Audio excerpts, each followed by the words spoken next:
Hi hello and welcome back to my channel movies కొర్. ఇప్పుడే Vikram on duty case 3 సిరీస్ని చూశాను. Acted by Nikhil and directed by Brahmarudra. మొత్తం 4 episodes release చేశారు. First 2 కేసులు చూడకపోయినా ఏం కాదు, జస్ట్ కొన్ని క్యారెక్టర్స్ మాత్రమే ఉంటాయి అంతే.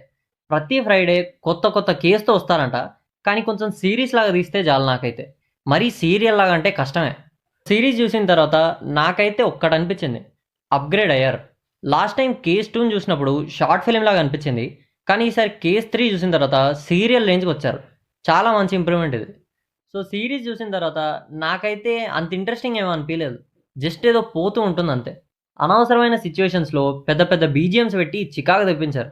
ఒక సీన్ చూస్తుంటే బ్యాక్గ్రౌండ్లో చెవులు పగిలిపోయేలాగా సౌండ్ ఇస్తారు. సిరీస్లో అంత ఇంట్రెస్టింగ్ ఏమి ఉండదు చూడడానికి, చాలా రొటీన్గా ఉంటుంది.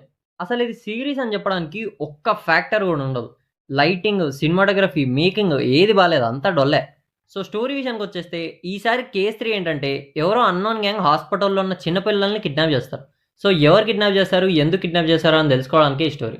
ఒక్క అన్ప్రెడిక్టబుల్ సీన్ కూడా ఉండదు, చాలా ఈజీగా గెస్ చేసేయచ్చు అన్ని. సీరియల్ స్టైల్ ఆఫ్ మేకింగే ఉంటుంది సిరీస్ అంతా. విలన్స్ ఏమో పక్క నుంచే వెళ్ళిపోతారు, కానీ వెళ్తున్నట్టు ఎవ్వరికి తెలియదు. కరెక్ట్ హీరో ఒక ప్లేస్ నుండి వెళ్ళిపోగానే విలన్ అదే ప్లేస్కి వస్తాడు, దొరికిపోతాడు.